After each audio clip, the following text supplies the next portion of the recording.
नमस्कार दोस्तों, मान्या creation world में आप सभी का स्वागत है। आज मैं आप लोगों के लिए सनातन संस्कृति के पन्नों से एक बहुत ही सुंदर कथा लेके आई हूँ और मुझे लगता है आप लोगों ने शायद इस कथा को पहले कभी नहीं सुना होगा। तो अपने सनातन संस्कृति के बारे में हम लोगों का जानना भी जरूरी है। तो चलिए सुनते हैं एक बहुत ही सुंदर कथा।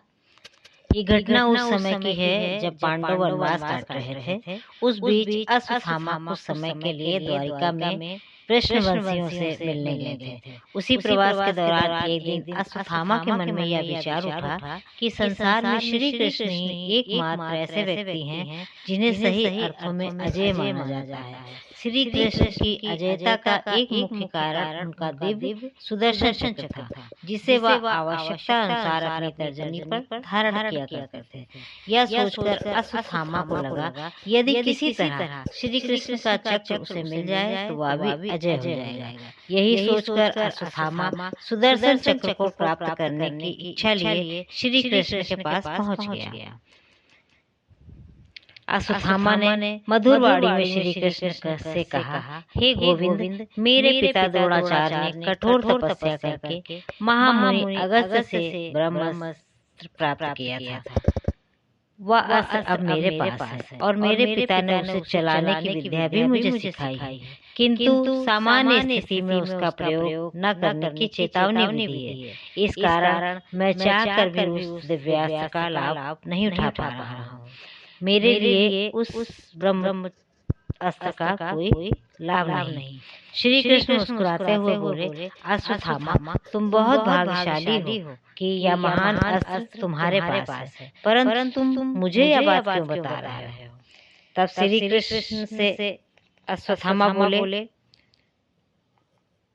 हे माधव, आपके पास अनेक दिव्यास्त्र हैं जिनकी सहायता से आप शत्रु को सरलता से पराजित कर सकते हैं। मेरी इच्छा है कि आप उन अस्त्रों में से अपना सुदर्शन चक्र मुझे दे दीजिए और इसके बदले में आप चाहें तो मैं आपको ब्रह्मास्त्र दे सकता हूँ। ये सुनकर श्री कृष्ण के चेहरे के भाव गंभीर हो गए, लेकिन अगले ही पल फिर मुस्कुराए। श्री कृष्ण ने कहा, अश्वत्थामा, तुम दुर्योधन के पक्ष में हो और तुम जानते हो कि मुझे पांडव अधिक प्रिय हैं। इसलिए वैसे तो मुझे तुम्हारी प्रार्थना तुरंत ही अस्वीकार कर देनी चाहिए थी, क्योंकि यदि मैंने तुम्हें अपना सुदर्शन चक्र दिया तो पांडव के लिए संकट पैदा हो सकता है। किंतु मेरी दुर्बलता है कि मैं समर्पण भाव से अपने पास आए किसी व्यक्ति को खाली हाथ नहीं लौटाता। श्री कृष्ण ने अपने चक्र की ओर संकेत करते हुए कहा, ये रहा मेरा चक्र, आज से ये तुम्हारा हुआ, इसे उठा लो और ले जाओ। अश्वत्थामा बहुत प्रसन्न हो गया। वह चक्र को उठाने लगा, परंतु चक्र इतना भारी था कि अश्वत्थामा उसे हिला तक नहीं सका। अश्वत्थामा ने अपना पूरा जोर लगा दिया। उसके माथे से पसीना टपकने लगा, चेहरा लाल हो गया, किंतु सुदर्शन चक्र टस से मस नहीं हुआ। अश्वत्थामा लज्जित महसूस कर रहा था। वह निराश होकर पीछे हट गया और दृष्टि झुकाए श्री कृष्ण के सामने खड़ा हो गया। तब श्री कृष्ण बोले, अश्वत्थामा, मैंने 12 वर्ष तक कठोर ब्रह्मचर्य व्रत का पालन करने के उपरांत इस चक्र को प्राप्त किया है और यही कारण है कि यह तुमसे हिला तक नहीं। परंतु मैं तुमसे यह पूछना चाहता हूँ कि गांडीवधारी अर्जुन की ध्वजा पर वानर का चिन्ह शोभित है और उसने द्वंद्व में उमापति भगवान शंकर को भी संतुष्ट कर दिया था, परंतु फिर भी अर्जुन ने आज तक मुझसे चक्र पाने की इच्छा नहीं कही।